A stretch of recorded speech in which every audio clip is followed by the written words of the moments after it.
Jackie came from Houston to be here. Thank you.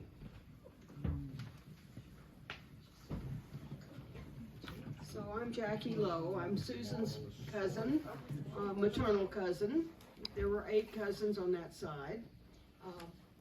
I will tell you that I am a retired academic, so I'll try to rein that in as much as possible. Recovering academic, I guess. You won't be quizzed on this, don't take notes. But I thought I'd share with you a few stories that you may not know about Susan during the course of her life. And now I want you all to know that we had a grandmother who loved to tell family stories, and they were almost always interesting. And Nanny never really let facts get in the way of her truths.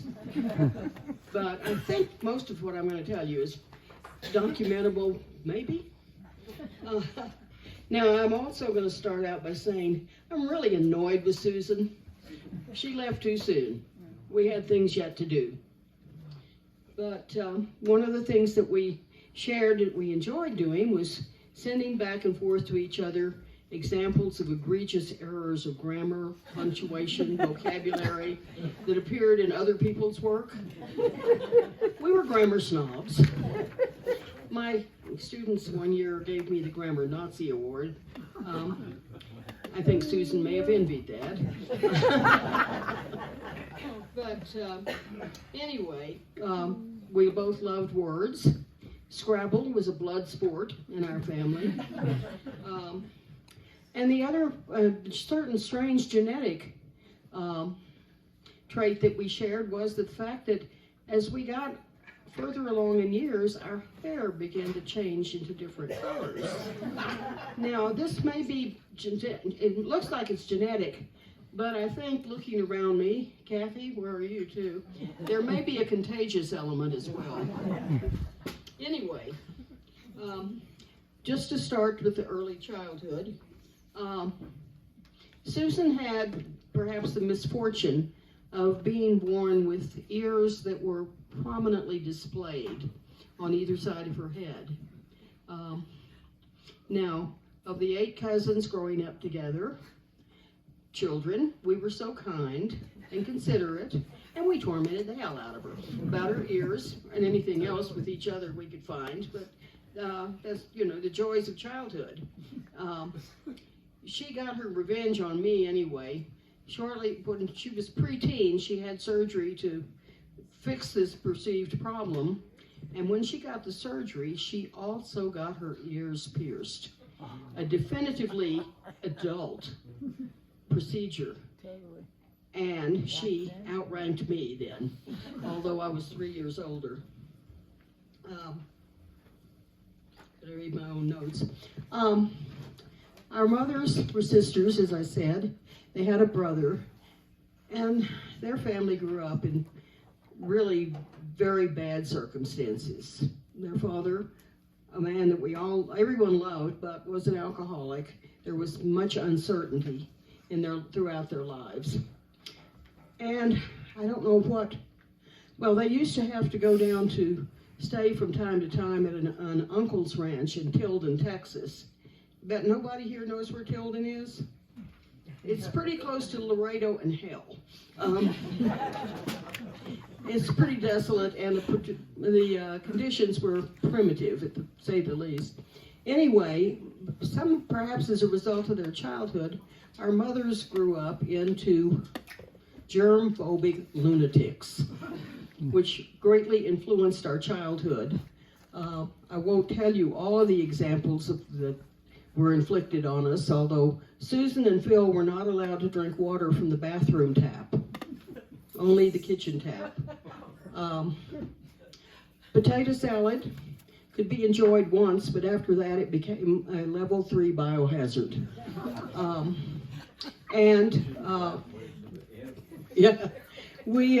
We learned, my husband said when he joined the family, he learned he better get all the potato salad he wanted at the first pass, because it disappeared after that. But we also were taught in childhood that to dare to order a chicken or tuna fish salad sandwich at a diner or a restaurant was to risk instant death, food poisoning. Susan threatened at one point to write a memoir of her childhood, growing up as a military brat and having to frequently locate to exotic locations like Japan and California. But that required a lot of travel for the family, and she was going to entitle her memoir "Around the World on Grilled Cheese Sandwiches and Bottled Coca-Cola." Now, Susan, at one point in time, Susan's family lived in San Antonio, or several different times, but at one time she was enrolled in the same elementary school we attended. And she and my brother Buddy, who couldn't be here today, were in the same class. As if that were not enough, our mothers, incomprehensibly, enrolled the two of them in an after-school tap dancing class. If you've ever wondered why Susan did not continue to pursue the dancing as a career, she and Buddy were dishonorably discharged from the tap dancing class when they got in a squabble and attacked each other with their batons. They did, however, appear together in a school program, which I think must have been dedicated to or themed healthy living, because their portrayals were Susie Toothbrush and Buddy Banana. They also played together frequently in generally a friendly term, but with all the probably the wisdom and foresight of 7-year-olds, they decided to play ball one day. And they couldn't find the ball, but they found a rock. Susan's front teeth were the collateral damage to this endeavor, and although probably not related, I think she continued throughout her life to blame Buddy for every dental issue she ever faced. Now, back to their showbiz career. When we were alleged adults, we used to gather in San Antonio for family Christmas, which was pretty raucous at times. And one year we decided to have a Christmas Eve talent show. And Susan and Buddy decided that they would put on a magic act, appearing as Buddy Bizarro and Miss B. Gotten. Buddy somehow found something to serve as a cape and a top hat, and Susan was suitably attired in tights and a short skirt and a pale pink turtleneck sweater with appropriately placed pasties that were actually sequined ice cream cone appliques. I think they did a lot of flourishes and dramatic music, is the extent of the act, but nonetheless. Another thing, part of Susan's childhood is that later influenced her as an adult was, her father was fascinated by wildlife, and a turtle appeared in their backyard of their San Antonio home, and they adopted it. His name was Richard. We just assumed he was male, who knows. So Susan probably had fond memories of Richard as a part of their family. And so some years later, when she was visiting her sister-in-law, Linda, in Granbury, Texas, Linda had a lovely home that sloped down to the Brazos River. And Linda was quite the landscaper. She had a beautiful setup with a pond and such things. And she and Susan were driving around on errands one afternoon, and they came across a turtle or tortoise, I'm not sure. I don't think anybody cares, do you? No. Anyway, it was crossing the road at what they considered a speed possibly detrimental to the turtle, so they rescued it. And then Linda decided that it would make a nice addition to her back garden. So they found a box, and Susan's sitting in the passenger seat with this turtle in a box on her lap. Linda's driving, and the turtle at this point apparently decided that this rescue effort was actually an abduction, and decided to escape. It made a leap up somehow onto the dashboard and was proceeding at top turtle speed looking quite aggravated, toward Linda, who was driving, and began to shriek, "Do something!" So Susan grabbed the turtle to return it to the box, and the turtle bit her. And so she goes back to Linda's house. Now, again, as part of our germ-phobic childhood, we were rushed in for tetanus shots at any of the slightest scratch. So Susan thinks, "I've had a turtle bite. Do I need a tetanus shot?" She called my daughter, Paige, who's a nurse midwife and the go-to person for health inquiries, which then nobody ever took seriously after. But nonetheless, she called Paige to ask about the tetanus shot thing. And here's where she made her fatal mistake. She prefaced her request with, "Paige, don't tell your mother, but I've been bitten by a turtle. Do I need a tetanus shot?" Well, I went by to pick up Paige a few hours later to go to dinner or something, and she's out in her front yard waiting for me and literally laughing her ass off because she said, "Guess what happened to Susan?" So that, of course, unleashed every gift to Susan from then on for quite a while was turtle-themed. Chocolate turtle candies, silly yard signs, and the ultimate. I'm a member of the Galveston Art League in Galveston County, and Galveston had a Turtles About Town project where businesses and agencies were requested to purchase and decorate these giant fiberglass turtles. And we bought one, and one of our members, who's a marine artist, painted it in the colors of the Sargasso Sea. And we had a naming contest, an auction, as it were. The name that was accompanied by the largest donation was the one that would be chosen. It was for a good cause, and Susan came to enjoy and have her picture taken with Sargasso Susan in front of the Art League gallery.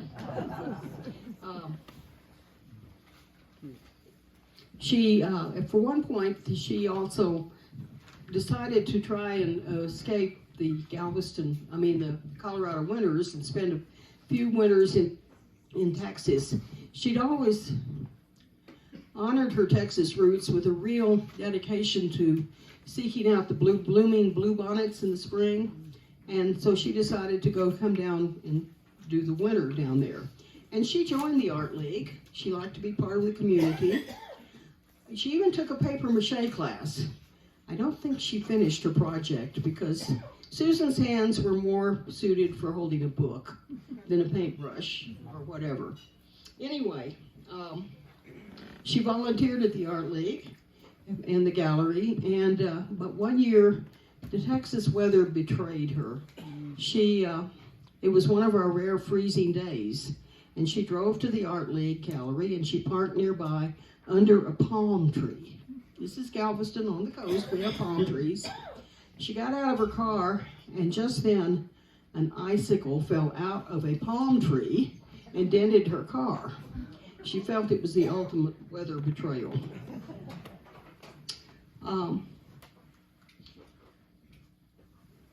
Susan and I had a lot of conversational time. We talked about books and Coen Brother movies and politics, and adamantly opposed to censorship in any form, shape, or fashion, which is no surprise to you.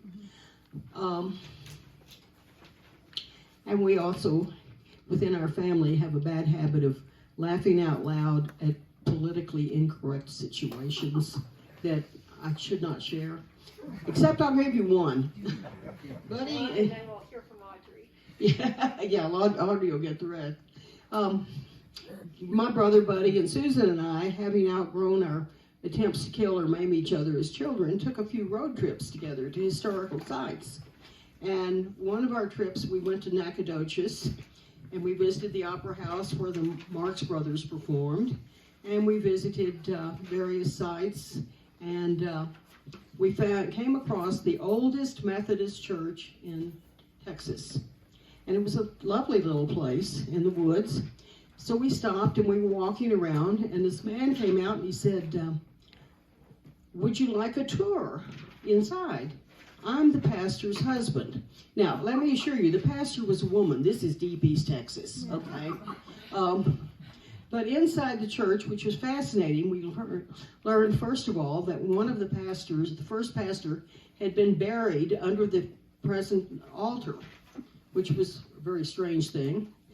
But in the timeline, we also learned that the second pastor had married a widow from Nacogdoches, a woman who had been widowed when her husband, the local doctor, was coming home late one night and stumbled into a chained bear.